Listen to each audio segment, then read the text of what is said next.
Alright mga kaibigan, diga abangan natin kahapon. Sa pag-aabang natin kahapon, ang nangyari, hindi dumating yung ibon. Tapos iniwanan kong bukas yung trapdoor, pumunta ako sa Rojas. Tapos alas 7 na ako ng gabi umuwi.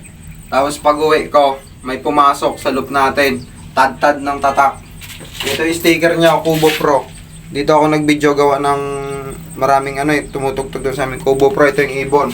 Tad-tad ng tatak, Tacloban Leyte pa.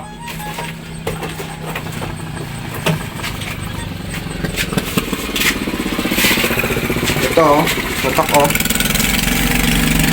Yan yung mga tatak niya, malabo na. Yan oh, Tacloban nga ito.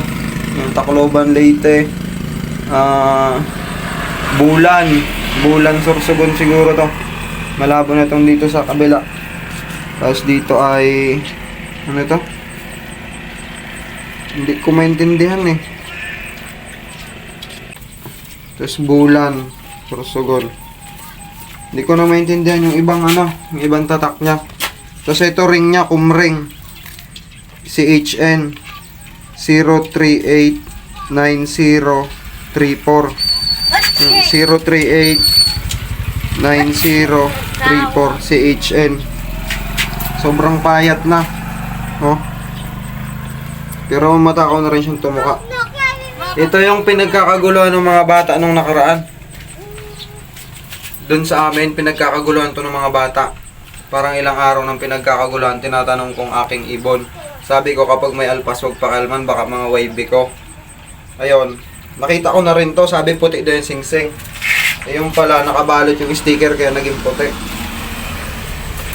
Hindi pa naman natatagtag yung sticker nito, bali 2 numero pa lang yan. Pag nag-recover na, alpasan ko rin. Napa-recover ko lang. Sana makaabot dun sa may-ari, no? Tapos kapag nakaabot, hingin ko na lang ito, agawin kong breeder. Sana ibigay sa akin, no? Sana makaabot sa may-ari. Kung hindi naman ibibigay sa akin, pag naka-recover na, alpasan ko na lang, bibidyoan ko na lang ulit. Gandang ibon, ang bait pa ng takaw tumuka. Pa-share na lang ng video mga kaibigan, no? Tapos, ilalagay ko sa comment section yung ay hindi pala, sa title yung ring number niya. Para makaabot dun sa may-ari, kung sino man may-ari. Kapag inalpasan ko to, parang tumitira na to dyan sa amin eh. Ay baka madali ng bata, buti pumasok sa loop ko yung pag-uwi ko nung gabi. Kapag inalpasan ko to, hindi ko siguradong makaka-uwi eh. Kasi nga yun, parang tumitira na dito. Hindi ko alam kung may laro ang mga taga Maynila. O wala akong alam na may laro ang taga Maynila eh. Pagkakalam ko, tapos na. Tapos na siguro, tapos naiwan lang ito. Pero, alpasan ko din.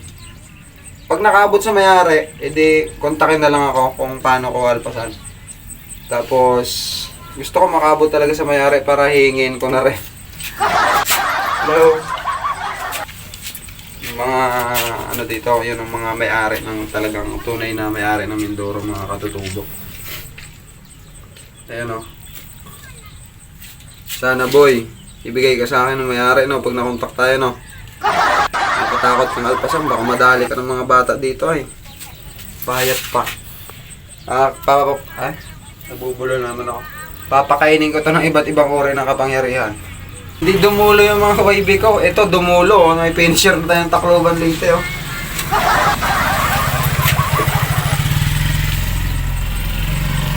Update na lang. Pag medyo malakas na, alpasan natin. Pero sana hindi mahuli ng mga boy dagat dito sa Mindoro to.